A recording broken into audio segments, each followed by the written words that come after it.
అందరూ నమస్తే అండి. నేను మీ శ్రీనివాస్. ముందుగా మన ఈ వీడియో చూస్తున్నవారు సబ్స్క్రైబ్ చేసుకున్నవారు ఎవరైనా ఉంటే గనక సబ్స్క్రైబ్ చేసుకోండి. వీడియోని లైక్ చేయండి. వీలుంటే మీ సర్కిల్స్‌లో మన వీడియోస్ లింక్‌ని షేర్ చేసి సబ్స్క్రైబ్ చేసుకోమని, సపోర్ట్ చేయమని చెప్పండి. Thank you so much. అయితే టాపిక్‌లోకి వెళ్దాం.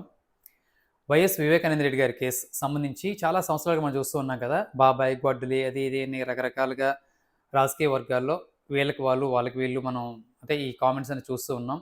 ఇది చాలా ఏళ్ళయింది. ఇది నడుస్తూ ఉంది. అయితే రీసెంట్‌గా చూసాం కదా మనం.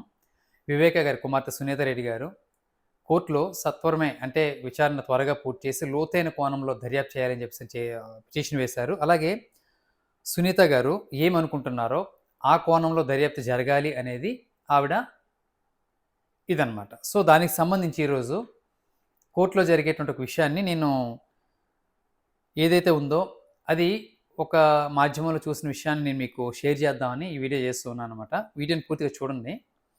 అయితే సునీత గారికి సంబంధించి కేసు దీనికి సంబంధించి ఏదైతే ఉందో దీనికి సంబంధించి నిందితుల తరపున వాదిస్తున్నటువంటి న్యాయవాదులు సునీత రెడ్డి గారి టార్గెట్‌గా కీలక వ్యాఖ్యలు, ఆధారాలని వినిపించారు. మాజీ మంత్రి వివేకానంద రెడ్డి గారి ఆయన కూతురు సునీత అండ్ ఆవిడ భర్త రాజశేఖర రెడ్డి గారు మానసికంగా, ఆర్థికంగా చాలా తీవ్ర వేదనకి గురి చేశారని సిబిఐ కోర్టుకి నిందితుల తరపున లాయర్ ఉమామహేశ్వరరావు వాదన వినిపించారు. ఆయనకి కనీసం తిండి కూడా పెట్టేవాళ్ళు లేకుండా చేశారని వివేక రెండో భార్య ఇచ్చిన వాంగ్మూలాన్ని కోర్టులో చదివి వినిపించారు. భార్య ఎవరు? వివేక గారి భార్య, ఆయన భావమరిది కూడా తనని చేరదీయలేదని, కుమారుడు గురించి అంటే వివేక గారి కుమారుడు ఉన్నారు కదా, రెండో భార్య కుమారుడు ఉన్నారు కదా, కుమారుడు గురించి ఆందోళన చెందారని, ఆయన చెక్ పవర్ని తొలగించి ఆర్థిక దిగ్బంధనం చేశారని, కుమారుడి పేరున కొంత ఆస్తిని ఇవ్వాలని భావించిన కూతురు, అల్లుడు, భావమరిది అడ్డుకున్నారని వాంగ్మూలంలో ఆమెపై పేర్కొన్నటువంటి అంశాలని కోర్టు ముందు ఉంచారనమాట. కొంత డబ్బులను కూడా ఆమెకి ఇవ్వాలని అనుకునే క్రమంలో హత్యకు గురయ్యారని ఇంత స్పష్టంగా వాంగ్మూలం ఇచ్చినా సిబిఐ ఆ దిశలో దర్యాప్తు చేయకపోవటం ఆశ్చర్యకరమని చెప్పారనమాట. హత్యకు ముందు వివేక రాసిన లెటర్ కూడా అల్లుడు మాయం చేసే ప్రయత్నం చేశాడని చెప్పారు. హంతకుడు అయినటువంటి దస్తగిరికి అనుకూలంగా వ్యవహరించడం తీవ్ర అనుమానాస్పదం అని, వైఎస్ వివేక హత్య కేసు మరింత లోతైన దర్యాప్తు చేపట్టాలి అనేటువంటి కేంద్ర దర్యాప్తు సంస్థలకు ఆదేశించాలని ఒక పిటిషన్ వేసిన సందర్భంగా నిందితుల తరపు న్యాయవాది వినిపించే వాదనలు అన్నమాట ఇవి. తదుపరి విచారణ సోమవారానికి వాయిదా పడిందంట.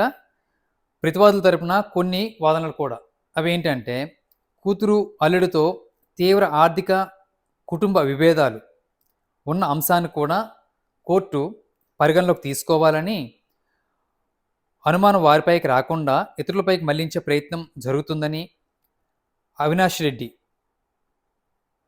ఒక పార్టీకి ఎంపీ కావడంతో ఆయనని నేరుగా ఎదుర్కోలేక అక్రమ మార్గంలో ఎదుర్కోవాలని మరో వర్గం సునీతని ప్రోత్సహిస్తోందని, అందులో భాగంగానే పిటిషన్స్ దాఖలు అవుతున్నాయని, రాజకీయంగా కొంతమందిని ఇరికించాలన్నదే ప్రధాన ఉద్దేశమని, సునీత అంతా తను అనుకున్నట్లే జరగాలని భావిస్తున్నారని, ఈ తీరు ఎంత మాత్రం భావ్యం కాదని, ఛార్జ్షీట్స్ దాఖలయ్యి చాలా కాలం తర్వాత రోజులవారీ విచారణ చేసి 6 నెలల్లో విచారణ పూర్తి చేసేలా సిబిఐ కోర్టుని ఆదేశించాలంటూ హైకోర్టులో సునీత పిటిషన్ దాఖలు చేశారు. ఆ పిటిషన్ ఇంకా పెండింగ్లోనే ఉంది.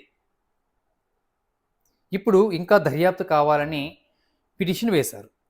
ఒక్కో కోర్టులో ఒక్కో విధంగా పిటిషన్స్ వేస్తూ న్యాయస్థానం విలువైన సమయాన్ని వృధా చేయడమే కాకుండా ట్రయల్ని అడ్డుకుంటున్నారు.